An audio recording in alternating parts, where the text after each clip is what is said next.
What is a leadership mistake you see people make often? Assumption. Ooh. So that's how that works. Have you ever had a mentor who significantly shaped your leadership style? They all have negatively. What? Okay. Like, I'm trying to figure out. What do I actually What do you do? What do I actually Brant, do? what do you do except for make people a lot of money? I'm genuinely curious. Tell you the words that my clients say. Okay. As I do. Here we go. Money, making crap for money. What's up, guys? This is Brianna Moore, your host of the Conversations Unearthed podcast, where you'll come for me, but you stay for the guest. Today, we have an amazing special guest here with us. If you don't know him, you might need to know him. He may be able to help you out with a few things, but y'all know here on Conversations Unearthed, we dive deep into the minds of inspiring leaders and change makers who are making a lasting impact in their fields. So today we are thrilled to be joined by Mr. Brant Lingle. Did I say it right? Did I say the lingo right? Hey, okay. Rhymes with jingle. Brant's work is centered around asking the right questions, listening with empathy, and helping organizations create a culture of growth, change, and connection. My guest, Brant, is so fly. How fly is he? Brant is known for his ability to infuse energy and vibrancy into every initiative. Thank you so much for being here today. I gave you a little bit of an introduction, but I would love for you to introduce yourself. Well, I thought Let the people know. I thought you were going to talk about how my pink pants kind of match the pink Oh There my you go. gosh. LED lights. Those in the are corner. definitely purple. Purplish. I I think Definitely it's purple. pink and blue, like- and yeah. it just blends together and makes a purple. Is that what And it's it's giving? like mustardy yellow. We have debates over Mustard. colors a lot, so Kind of goes with the blinds and curtains here. And mustard the blind couch, curtains. this other nice Yeah. couch. So You did that on purpose. It was very Yeah. intentional, right? I just showed up Yeah. today, and I mean, the background picture the studio has a little matched yellow my in it. energy. Yeah. It matched your energy. Yes. There we go. Yes. What type of energy are we giving today? There's colorful, there's calm, there's joy, and intrigue or mystery. Or, I love it. Yeah, I like to be with people. I like to, and as I mentioned earlier, as we were getting started, I like to create songs or words for clients. That is, yeah. Well, that's interesting. That's Hold on, cool. I'm going to just jump Hey. in. You got to create a song for right now. Oh, challenge. Okay. Are you feeling it? Okay. Are you feeling it? Okay. Okay. I'm ready. We're feeling it. We so are. Yes. We Let's are. go. We are. Okay. When Also, I noticed that bowl of salad. I have no idea what that is. It's I was just like, oh, decoration in There's here. like salad. When we, It's not really. It's one of those like mossy balls Yeah. things, it but came with the place. decorative. But Yeah. I felt like there was going to be salad. When they come and trademark that song, Brant, I don't want no problem. Are you feeling it? Also, I got a compliment today from one of my colleagues. So at my work desk, we're here at Venture X, which one of their colors is yellow. And there's one of these paintings behind my desk. And my colleague was like, you match your painting behind you. I'm like, See? there you go. I mean, Just blend right on in. Yeah. Well, let's get started with a little bit about who you are, where you're from, because you're in Richmond, and that's a whole different story of how where you're from versus where you've been versus where you are. So just let us know. First of all, where did you grow up? I would love to tell you about Ridley Park, Pennsylvania.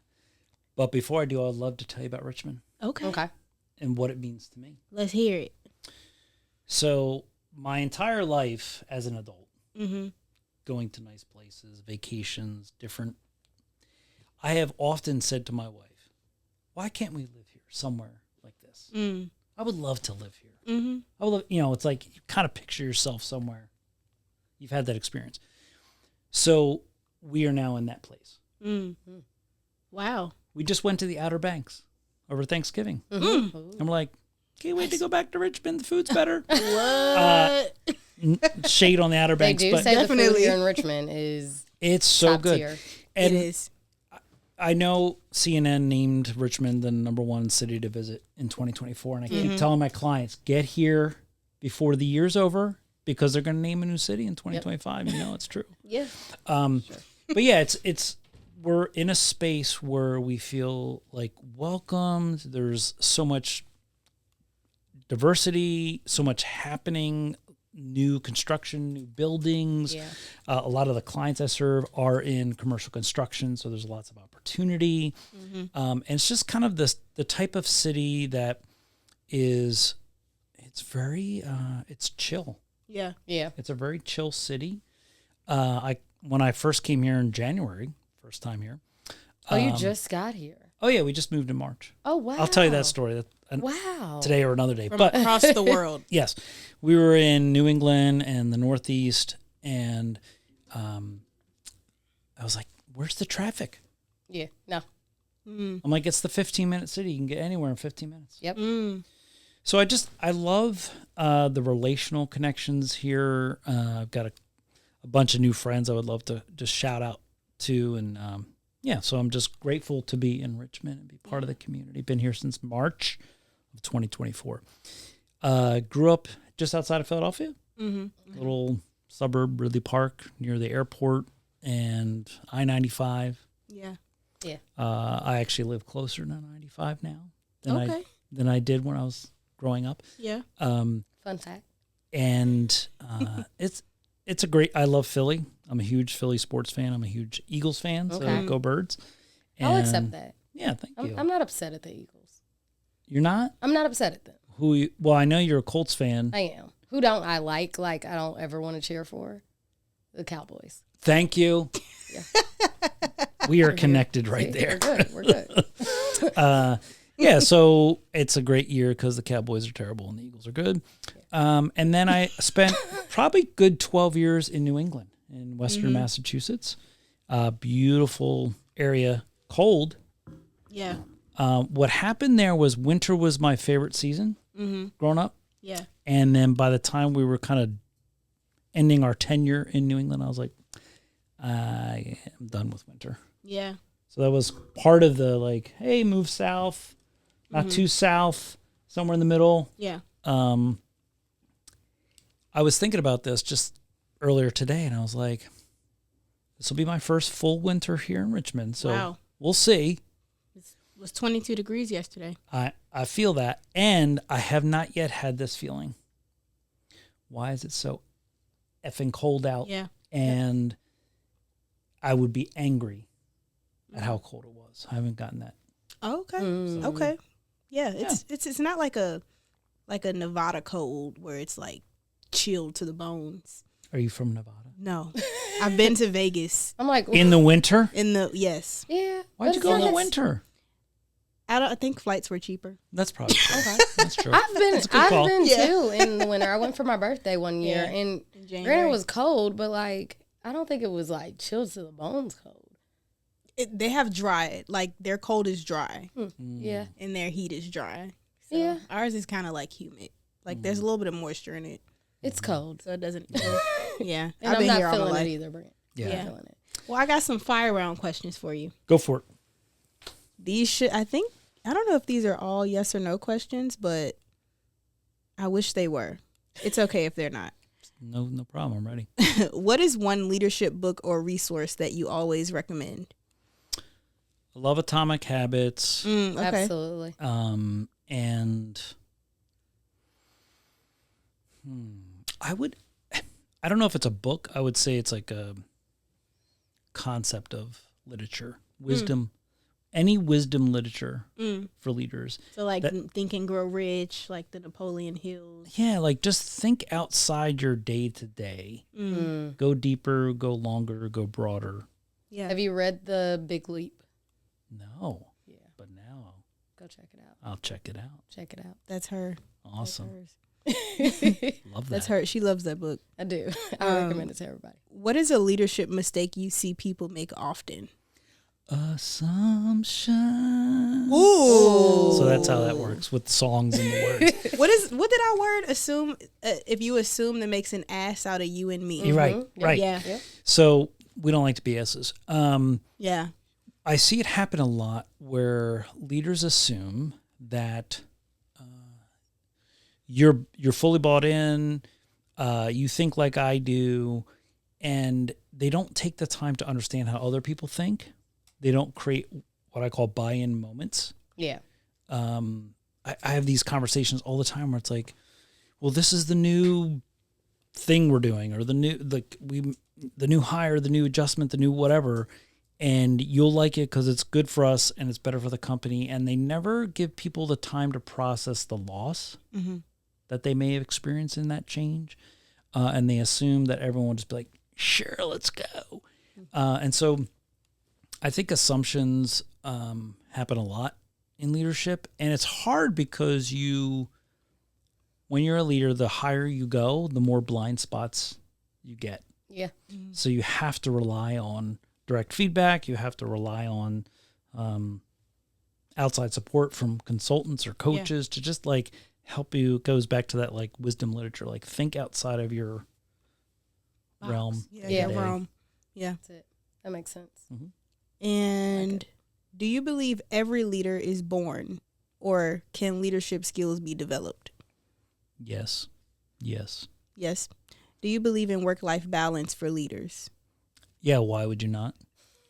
Is failure an essential part of growth for leaders? How else do you grow? Have you ever had a mentor who significantly shaped your leadership style? They all have negatively. What? What? Okay, expand. Most Tell of my us mentors more. have showed me what not to do. Oh. Yeah. Okay. Yeah. Okay. I need an example. Yeah. Without right. calling out their name. Yeah, we don't have Okay, to talk my about their very names. first mentor, my very first like real job, right? Yeah. Career job. I was having a struggle with an administrative person on my team.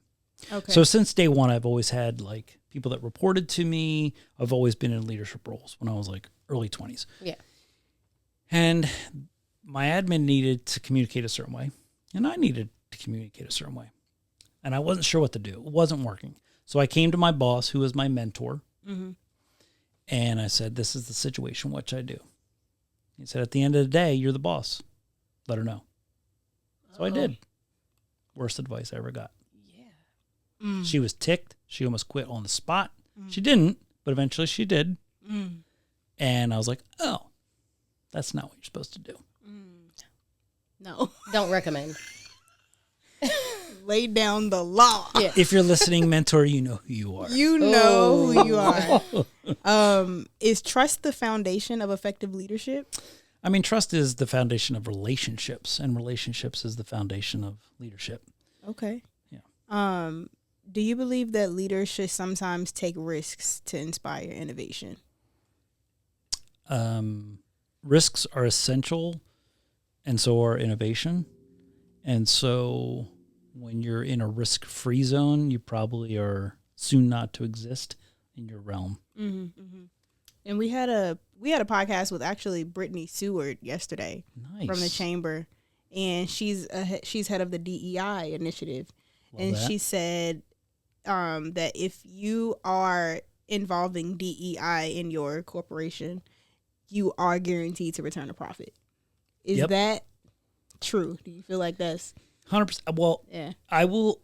Can I add the B word, which is belonging, right? So I learned that in my DEI training, which was DIB, and there's more of a push towards belonging. Yeah, I like it. And if you don't have that, what that means is you're very low on psychological safety, and you're probably experiencing high turnover rates. And what's happened in the last 5 years, I think since COVID, there's been like I would say and especially like as the younger workforce enters. So like currently there's 60% of the workforce is Gen X and millennial. Yeah. So what happened, I think people realize, like, if I don't feel like I belong, bye. Yeah. I'll take my talent elsewhere. And it's actually pretty easy to. Yeah. Because there's so many online, remote, hybrid work situations. People want to feel psychological safety. They want to feel like they belong. They want to feel valued. And if they don't, I mean, gone are the days where we're staying at jobs for 30, 40 years. It's not happening. No. If I don't feel safe, we're gone. No. Yeah, and I mean, to be candid, a lot of places, they say you get paid more money when you switch from different jobs in your same field.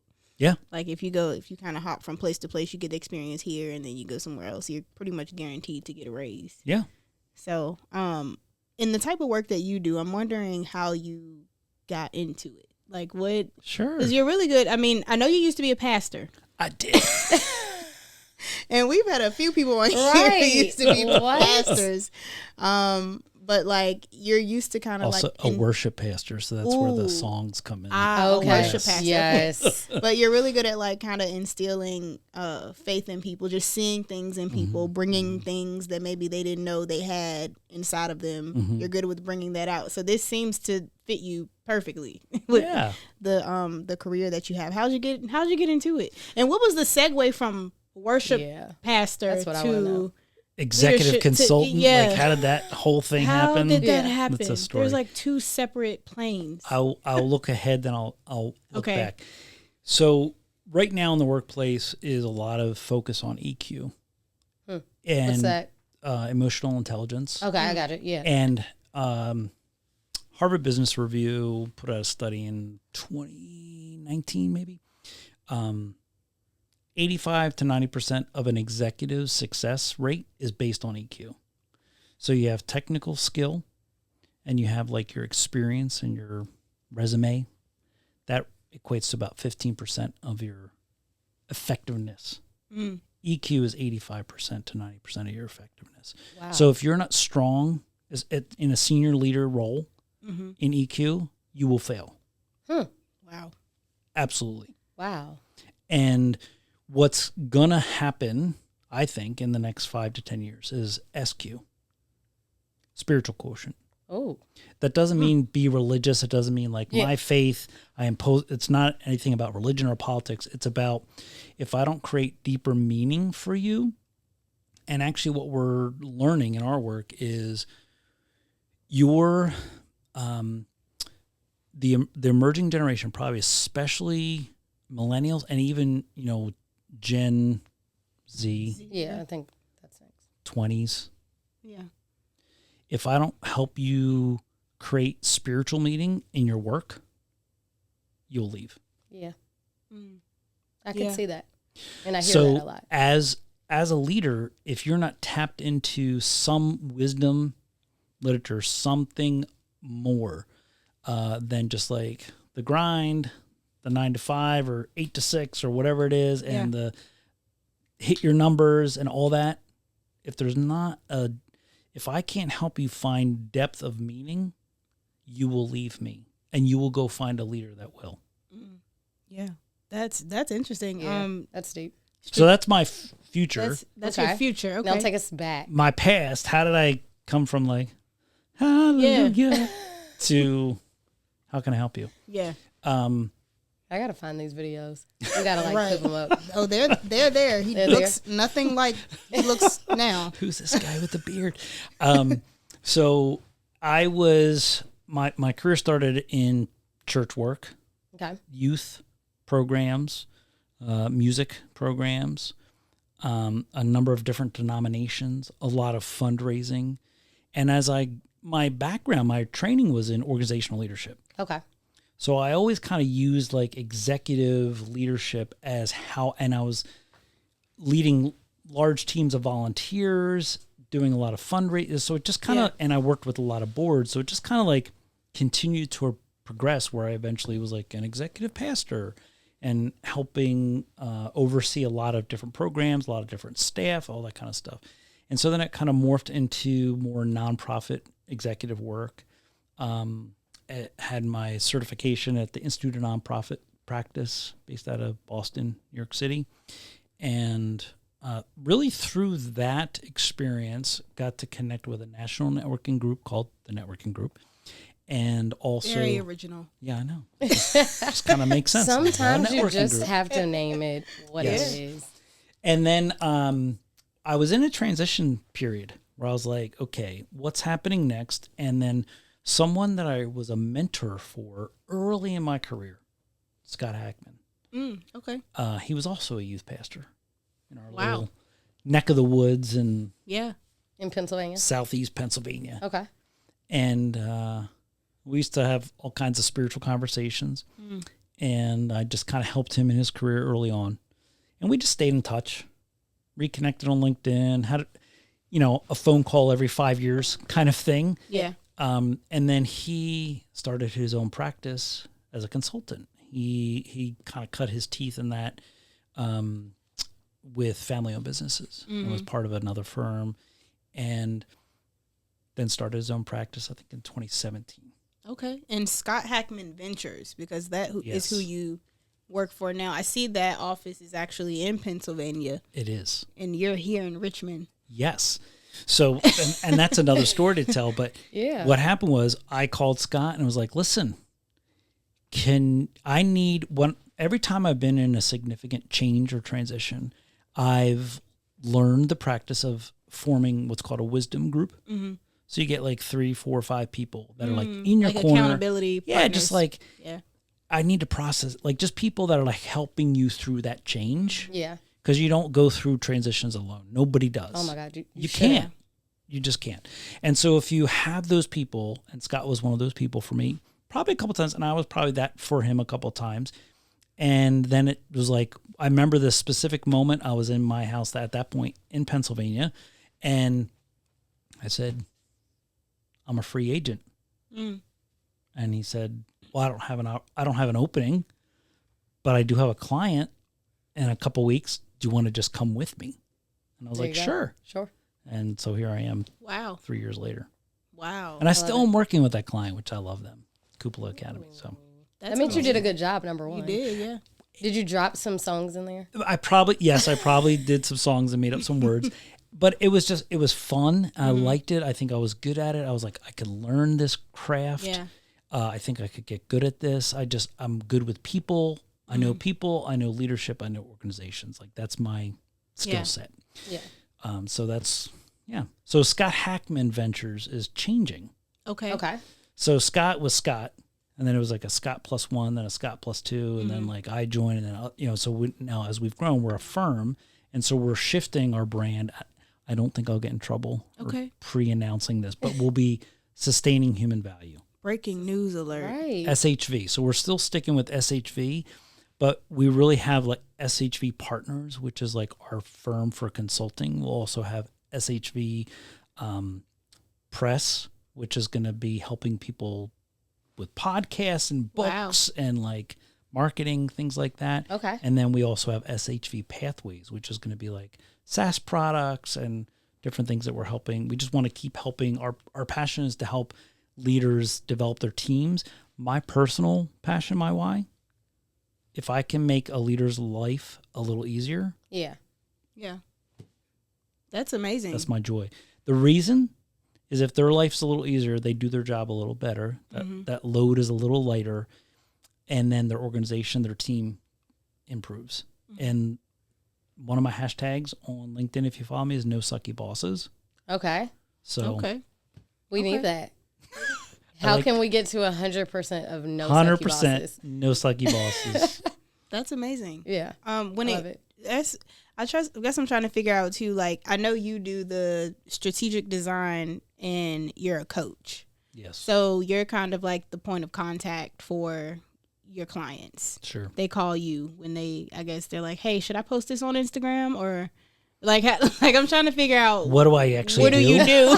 What do I actually Brant, what do you do except for make people a lot of money? I'm genuinely curious. tell you the words that my clients say Okay. as I do. I will pull my 50+ move right There there. you There we go. go. There we Get go. my glasses on. So my clients say these words. Okay. Okay. This is what they experience: cohesion, Okay. understanding, deepened trust, increased patience, Ooh. help others be better, clarity, maximizing strengths. So this literally was my handwritten notes from my call with my client probably 2 weeks ago. Okay. Okay.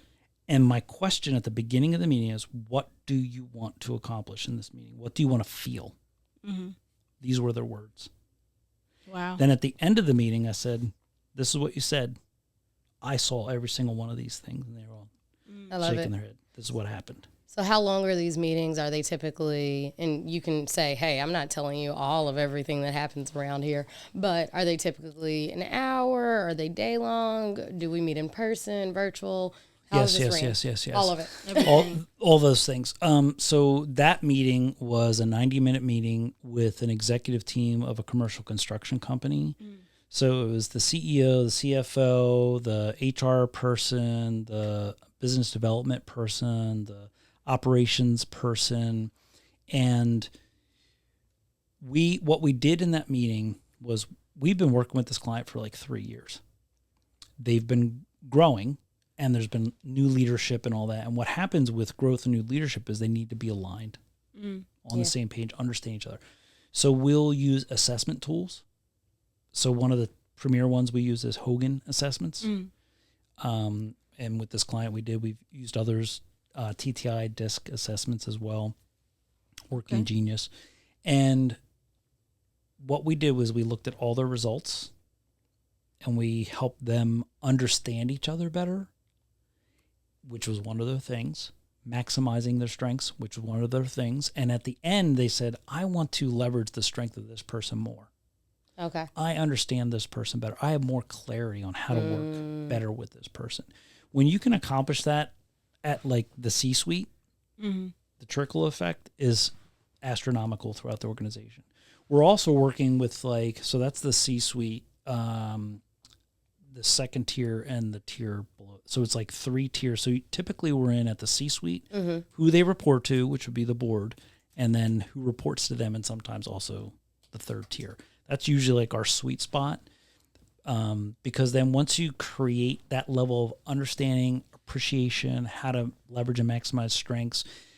And the reason, remember, we went back to the number one mistake leaders makes is assumptions, right? Is I assume that you see it the way I do. I assume that you think how I think. And when I see the data of like, oh, Brianna is wired this way and thinks this way, and this is what your values are, I can understand you better. I can appreciate you more, and I can know how to communicate to you more, right? And I don't have to go, why don't you, it was interesting. There was this one, and confidential, obviously, with the client, but the CFO was, one of their values was lower on commerce, which somebody thought, oh, I would think the CFO would have a high value on commerce, but then there was a conversation about, I really value people. There you go.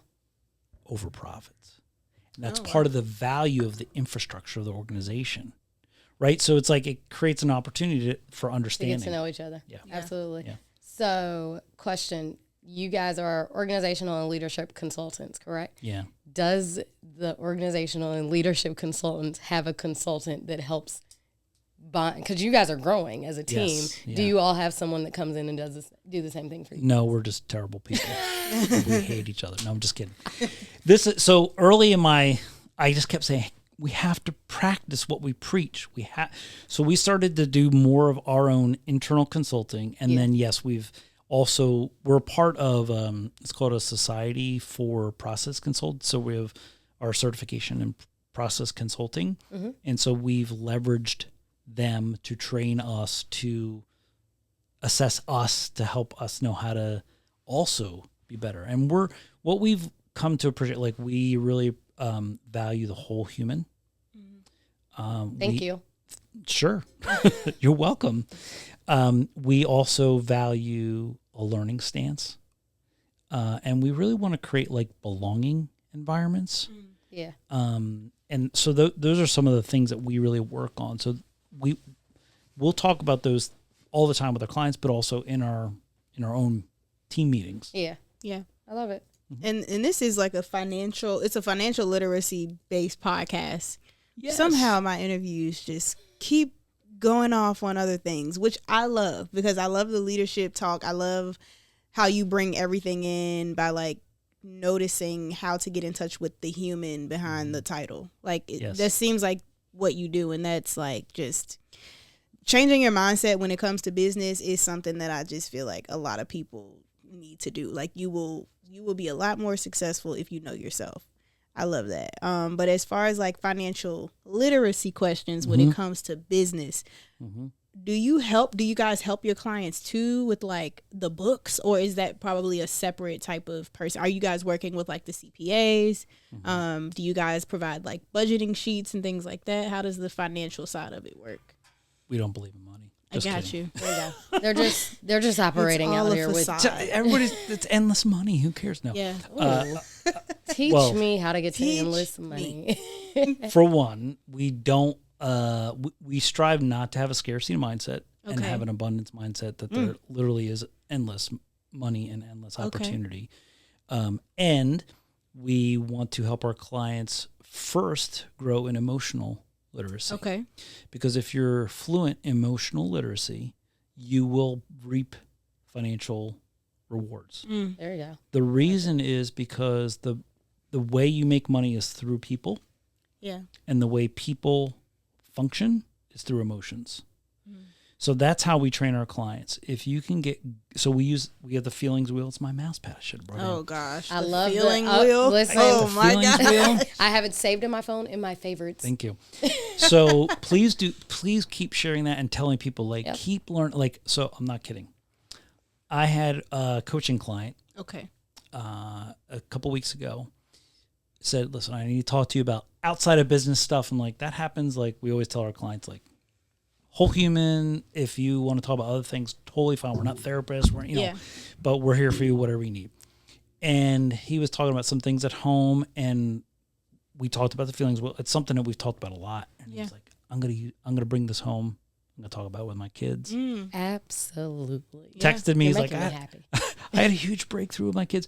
So we always tell our clients, this is not for outside of work relationships, but we see a pattern of when you implement this in work, it actually spills over into other outside of work relationships in a positive way. Yeah. All that to say is when you are strong in emotional literacy, your financial literacy will increase. I think the reason is because everyone has an emotional story around money. Yeah.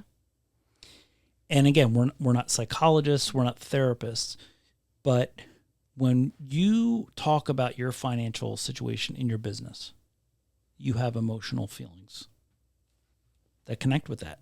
Yep. From your background, from your current situation, from what you've heard, what you see online, and what your own expectations are. And we'll provide a space for you to process those things individually, as a team. So that's, okay. So that's one thing. The other thing is we are not financial advisors. Yeah. We pair nicely with financial advisors. Gotcha. So especially in growth, transition, and family business succession, there is a lot of emotion that's happening in those spaces. In family business? So you guys mostly work with family? I would say probably 30-40% of our clients are. That's a good chunk. Yeah, that's a good chunk. It's a good chunk. Yeah. We go from help from one generation to the next.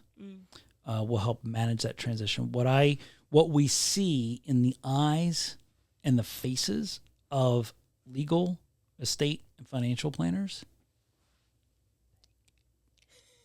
Thank you. They're saying thank you. Yeah. We don't have to hold this.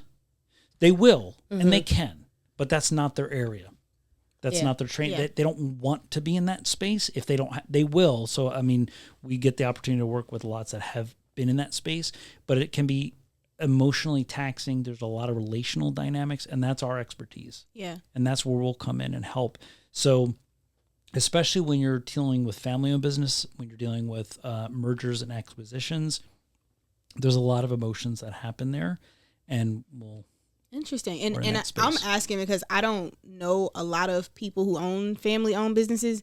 And however, from a 50,000 foot view, it seems like they may not have issues with money. That may not be their main thing that they need help with. They don't really need to learn how to fundraise or market to get investors because it's so deeply ingrained in the generation that now they have the money. Now they want brand awareness, or they want better marketing, or they want just to be better people, better leaders. So I'm just asking, like, are those the type of clients that you're used to working with? People who have kind of figured out the money side of it, but now they're working on like personal relationship side of it. Yeah, I mean, I would say a couple combinations of that. So everyone's got money problems. Yeah. If you have too much money, you got money problems. Yeah. You got people grabbing for it. You don't know how to wisely invest it. We have clients that we work with that come from like multi-generational, like significant wealth. Yeah. And they want to, again, it's that spiritual quotient, that emotional quotient. They want to connect with things that are meaningful and they actually make a difference. Yeah. And other companies that are startups and are struggling and trying to get just to that next level to try and, usually our clients are in organizations. We're not working with a lot of solopreneurs. I would say it's more of established companies. They have 50 employees to 1,000 employees. They're probably 15 million to 150 million in revenue. That's the type of people I'm trying to be. Yeah, they've been around for, I keep hanging around these startups like myself. Oh my. Which is also good because there's a lot of innovation. There's a lot of like. Oh yeah, I think it's good to network across. Yeah. Because as soon as one person, a rising tide kind of lifts all ships in that sense. Yeah. It's just, I just like talking to people who have been around like generationally wealthy people. Well, it's a different view for me. We're learning. I'll give you some numbers that we're learning, and we're also educating our clients on. Organizations that are established and that are winning are investing 1% to 5% of their revenue in leadership development, people development. And you might at first think that's a small number, but in the mindset, it's actually a big number for some companies. Because I'm dealing with companies that invest like less than 0.5%, maybe 0.25%. Yeah. And so they're like, oh, wow. And so if you look at what's your revenue from last year? Well, we made 70 million. What's 1% of 70 million? Yeah. Oof. Right? 5% of 70 million. So it kind of shifts their mindset. And what we're seeing in our industry, in companies that are investing in leadership development, people development, that number is going to increase over the next 5 years by 24 billion. Oh. So there's a lot of need and a lot of opportunity. I think the reason why is because organizations are going, we don't have the people puzzle figured out yet. That's true. Yeah. And it has changed significantly in the last 5 years. What used to work 10 years ago is like... COVID completely changed all of it. Yep. Yeah. And that's not going away. Nope. And I think in the last 2 years, senior leaders are realizing, there is no going back. There is no, let's get back to 2018, 2017. Yeah. It's a new game. How do we stay, in the game? Relevant. Yeah. How do we stay competitive?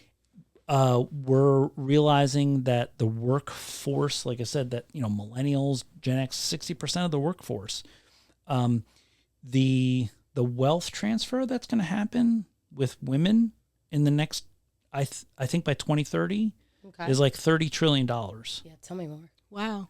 $30 trillion is going to transfer to women. Wow.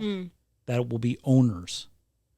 So think about what that will do. I understand, like, you can look at other statistics and it's like a lot of still white men that are in charge. Yeah. That is going to shift in the next 5 to 10 years. So what will that mean for workplace cultures and the values and how people want to show up for work and how they want to connect and find depth of meaning and relational connection? Yeah. If you don't have that, yeah, that's there will be. I mean, some businesses still will exist, but so we're on like the precipice of that. Saying we're trying to educate and say, stay ahead of this. You don't have to panic, but you do need to make changes. Your mindsets, your words, your behaviors. So I'll give you a quick example. A client that we're working with out in Arizona, they're a construction company. They hired us. And literally, the president of the company said, we all come from a construction background. And we're realizing that saying, shut the F up and get the job done isn't working anymore. It's not working anymore No. for 2 reasons. Number one, because now we're in the C-suite. So we used to be able to talk that way on the shop floor or out on the site, but in the C-suite, it's not as effective, and the workforce is not responding to that. It's not as effective at all. Right. Like, people don't want to be. Right. So they're literally like, What do we do? how do we? And we said, no, we got you. Wow. We will teach you new words. We will teach you how to communicate. So that was at the beginning of that. Yeah. Now at the end, that same person, we had a retreat with this. This was just this is the C-suite. So if you were to tonight go out to dinner with some friends, how would you describe this experience to someone who wasn't here? Controlled, forced communication. And at first I was like, that sounds bad. Yeah. But then I was like, oh, that was good. That's what they needed. Yes. They needed it to be like guided and controlled, and you will have this conversation. You will, the COO, he said, people actually talk about this. Like, yes, this is what's happening. Like, we're helping you because you will learn how to have this conversation, learn new language, learn a new mindset, and learn a new way to communicate and connect with people. So you're, Go ahead. No? Oh, sorry. I was just, so like when companies are scaling, is that a time where they're introducing you guys as well? Or, because it seems like you guys are such a niche company. Like if I was to see Scott Hackman Ventures, I'd be like, oh, are they venture capitalists? Like, I don't know. I would be like, is it a law firm? Like, it just seems like you guys can kind of fit into any place that's needed, that needs help with scaling, growth, I feel like you guys could also help startups as well with like PR, or because technically what you're doing is a form of PR in a way, more intimate.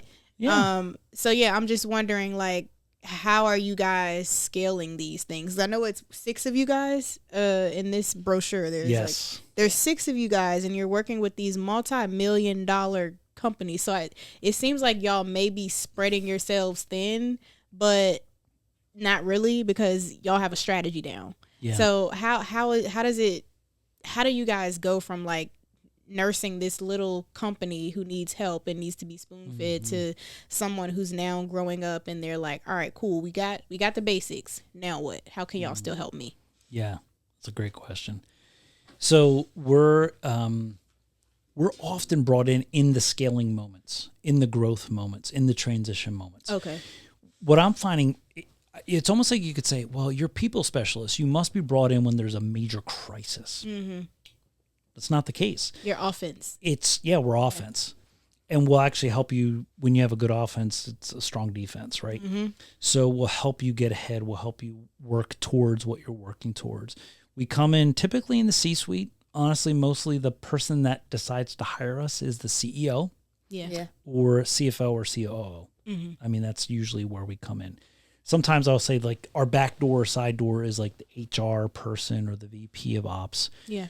We actually come in, it's a unique kind of, we'll come in as almost like a fractional VP of people and culture.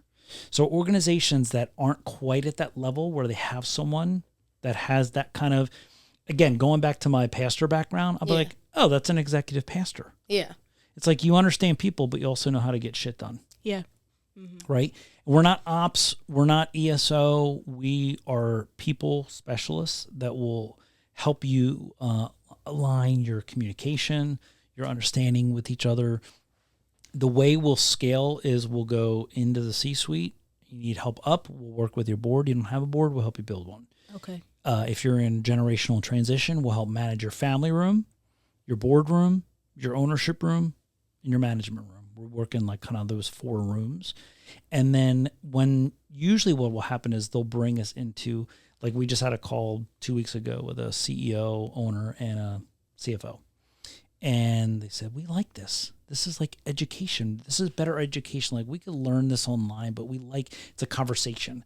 And we'll like, here's a slide, here's a concept. Let's just kind of talk this through. Very casual, like it feels like we're talking right now. Yeah. And they're like, we're learning, we're growing.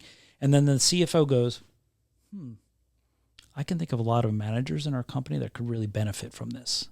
And we go, oh, would you like us to help you with that? Because we can. Like we can do a training, we can do coaching, we can do other assessments with your team, that kind of thing. So, and they just acquired a company. So there's a merger kind of things, and we're advising them on, hey, here's a couple key relationships you really want to manage well. And they took us up on that advice, and they made some changes that they weren't going to do. Nice. So that's often how it happens, where it's like in those intimate conversations, often on Zoom, Just be in the room. or being in the room and have that, and just like, have you thought about this? So like, we're often what we call thought partners. Yeah. And one thing, and our Scott Hackman, our founder, he's launching a book this year called Not Alone. Nice. Okay.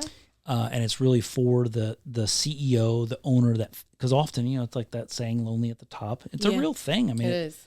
where do I go? Who do I talk with about this? And so when you feel like you have a trusted friend, a trusted advisor that understands you, can help you, and not just like, yes, empathy, but also credible challenge. Y'all could have helped Ellen then. Yeah. Because she had some issues with A little too late. that. Yeah. But when we that hear came, that not from Ellen, but we often hear that like from owners and founders, like, where were you 20 years ago? Yep. I could have used you 10 years ago. Like, and so like, well, we're here now. How can we help you? Let's get it going. So you talked about some certificate. I have 2 questions. It's going to go 2 separate ways here. Go for it. You talked about some certifications that you all as a team have. So for our listeners who would like to, are interested in like, hey, what is this? I would like to possibly get into it. Talk us through what those certifications are, how long it took, what that training process is. And then this is totally off, but just wondering, tell us what Brant likes to do for fun. Ooh, okay. For fun, I like to, I'm in my like scooter life Okay. right now. It's a little cold for that. I saw but you on the scooter. I got my scooter. You got a helmet. I did my math. I was like, knee no pads. offense, Bird and Lime, and all the, Richmond is like a nice scooter city. Yes. But I was like, every time I pay for one of those, I could just ride my scooter. Buy your own. Give it my own. Yeah. So got my own scooter because I don't live too far from here. Nice. Venture X. And so that's fun. I love the Philadelphia Eagles. So I'm a huge Eagles fan. That's kind of my passion. I love just to be outside. I love to walk. My wife and I go for walks every morning if we can. Aw. And you guys have Even babies, when it's right? Y'all have cold. kids. Like, Well, they're like 8 kids, right? no, we have 3. We have 3, and they're That sounds about 8. they're adulting. It's about 8. They're not babies. They're adulting. I gotcha. They're 16, 21, and 24. Okay. So Okay. yeah. Not kind of kids. like Yeah. we're helping them in that phase of You're life. almost empty nesters. How do you feel about that? Yeah, ish. Ish. We are Almost. ish. Yeah. Yeah. No, it's good. Looking forward to celebrating 30 years. Congratulations. This, Wow. summer. Yeah. Yeah. Planning Wow. a trip to Europe. Celebrate. So Oh that'll my be God. nice. Are you guys like gonna? Have you been to Europe before? Well, we have, but we were going to do 25, but that was like COVID. Yeah. So we're Okay. like, all right, we'll do 30. But yeah, so those are some of the things we like to do for fun. Be outside. I just love nature, things like Fun. Okay. that. And I like a good cigar Okay. Okay. and like a nice, I just went to Stone Brewery today. It's a great spot. I like breweries, things like Take that. clients there. Sometimes, Yeah. Yeah. You know where I want to take clients? I will have to give a shout out to Alexis and Mark at the Lost Office. Have you guys been there Oh, yet? Have not. No, been but there. it sounds like a vibe. Down Yeah. in Rocks Landing. Okay. Okay, right on In the Rockets river. Landing on the Rockets river? Landing, yep. Yeah, pretty cool spot. So Okay. I was scoping out. I met Mark in our little small group thing from the chamber. Okay. At the not the oyster roast. No, It was a remember the different- small group one that we did? Yes. Yes, with Was I Scott there? McRoberts. Yes. You were were. there, That's which where is we nice. very, very first met. He's my friend on LinkedIn. Yes. He's so nice. And I was like, ooh. And so I said I could be a collaborator with them, and I also could bring clients because I had a client that was like, we're coming to Richmond to do a thing, and we did it here, but I was like, next time we'll do it there. There you yeah. go. Great spot. So, those kind of things. Do you feel like the chamber's helping you with Yes. networking and Dasha, Stephanie, Yeah. got to shake Brian's hand at the holiday event. oh nice. Yeah. that was He's the good. president of He the is the chamber, right? president. Yeah. Yeah, He's always so top busy notch. when I see him. I just Yeah. leave Would him you alone. recommend anyone moving? Because you just moved here, and Yeah. I'm assuming that you're the only one out of all the partners that is Yes. in Richmond. And I'm looking to kind of build our brand awareness in Yeah. Richmond for sure. Would you recommend that anybody that's moving to a new city that's trying to get inundated with their business to join a chamber? Join a chamber, but also assess it if it's like active and high quality caliber people. Yeah. And right quickly. Like I've had some experience in the past with chambers. I've actually worked with a local chamber with their board to help them develop their strategic plan. So I kind of know like the ins and outs. When I went to the very first like get to know the chamber event and they kind of shared their strategic plan, I was like, hey, I just helped the chamber do that. Yep. And it was kind of pretty spot on. So I just knew right away, like had a good first impression. I got to meet my friend Lee Beal, who works as like a benefits advisor and consultant for organizations. And he reached out to me and said, hey, my wife kind of does a little bit what your company does. I want to learn more. So we got connected with her, Alicia Gupta, and she's one of our, we're building out like other consultants to be part of like partners with us. And so, yeah, it's that's amazing. So yes, I would definitely say especially if you're new to a community or if you're trying to grow your business, grow your brand, connect with your local chamber and just join for a year, go to a couple events and then find like, almost like a chamber advisor. Like mine is Will Merton because he's like on the board and I'm like, Will, like who do I go to chamber events and I see Will, I'm like, who do I need to connect with? Tell me, just point me to one person. Absolutely. Introduce me to Chet who like oversees all the major construction things in Virginia. Wow. Yep. And I'm Chet like, sounds okay, so familiar. he's someone that is good for me to know. And you know, because what I try to do too is like the clients that I work with, if I can help them make introductions for them in this region, because some of my clients are East Coast construction looking to get connected here, and there's a lot happening. Yeah. So there you go. Yeah. That works. Well, thank you so much. We're going to get ready to wrap it up. Thank you. When we do, we like to ask our guests what your favorite quote is and what you're reading right now. So we'll start. We'll give you some time. So we'll start. All right. I use the same quote the same time. So go for it. I want a new one though. Do you have one, Heather? I do. I was trying to get my book up as well. I don't know why I never have it ready. You guys have heard this a million times, and hopefully I finish it this week, but we will see.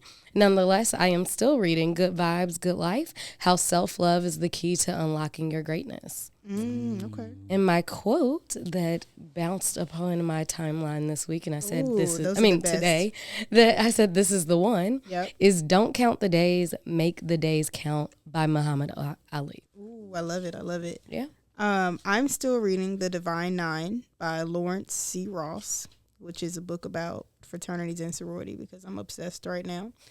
And my quote is, I told Heather to change her quote. But she couldn't bring the same quote twice, and I have had the same quote for the last 18 episodes. You know. But my favorite quote is, you have to be odd to be number one, and that is by Dr. Seuss. Love that. Yours is amazing. So cute. Yours is amazing. Like, I'm going to bring mine back eventually. Yeah. Do you know that I lived like 15 minutes from Dr. Seuss land? He's from Springfield, Massachusetts. I had no idea there was a land. Well, it's not a land. But where he's from. I was going to say, wait a minute. Is there like a whole Dr. It's not like Disneyland, no. But he's from Springfield, Massachusetts. Have you been to Springfield, Massachusetts? No. You know what also it's famous for? What's that? Basketball Hall of Fame. I didn't know that. Okay. So I'm just saying. You got some connections to Dr. Seuss? Yeah. I need him on. Is he? No, wait. He died, didn't he? Yeah. No. Okay. But, sorry. But some of his drawings are like, oh, you can kind of see Springfield. Anyway, I just those are two things that are Springfield, and I was there for like 12 years. Look at that, divine. Yes, this is divine. Yes. Before I share my two quotes, okay, because I have to share two. I love it. I also have to give a shout out to Tyson at Qualified Staffing because he was also in our small group. Yes. That Scott McRoberts from Vasio facilitated, and he said, you need to talk to my wife, Elizabeth, who is part of Virginia Asset Management. Wow. So, and looking forward to doing some things with Elizabeth and Robbie White over there around educating business owners about emotional literacy. Oh, wow. And I like the word emotional currency. in business transition, succession, especially on family Yeah. business side of things. So I just Is that like something that's actually coined yet? Because if not, you need to coin it. The trademark. it probably is. I don't know. You never Digital know. currency. You gotta look into Like that. I said, I just make up words and songs Okay. all the time. This could be and yours. I don't really Yeah. ever trademark them. I'm just like, here you go, universe. Come on. But I do want to share, this is from two of my favorite authors. Okay. First is Rumi. So remember earlier when I said Rumi, I love executives, Rumi. Yeah. wisdom, think outside your box. Yeah. Rumi will help you do that. Okay. So Rumi said he's a 13th century Sufi mystic. One of my favorite. He's like a poet, but like just beautiful. Okay. Out beyond ideas of wrongdoing and right doing, there is a field. I'll meet you there. When the soul lies down in that grass, the world is too full to talk about. Wow. That's one of those you gotta like take a second, think think about about it. it, Yeah. process, and come back to it. Yes, Rumi. And then the other is Rainer Maria Rilke, Okay. German, French writer. I think maybe from the 1900s. Okay. I love this because it gives purpose to your existence. Ooh. All becoming has needed me. My looking ripens things. And they come toward me to meet and to be met. Wow. Yeah. We all have purpose. Yes. I love it. Yep. So your very existence, the things that you look at, the things you pay attention to, need you. And so, especially for leaders, what are you giving that gift to? Wow. Choose wisely. Ooh. Yeah. And what book are you reading? Or a recommended book? Well, let's see. I've got my Kindle through the right list. here. It's like all. There you What did I go. most recently download Because I on know my- you like Atomic Habits, but I do like Atomic Habits. I'm going to look at like my what is the leader of the leader of the leader reading? Extreme Ownership Okay.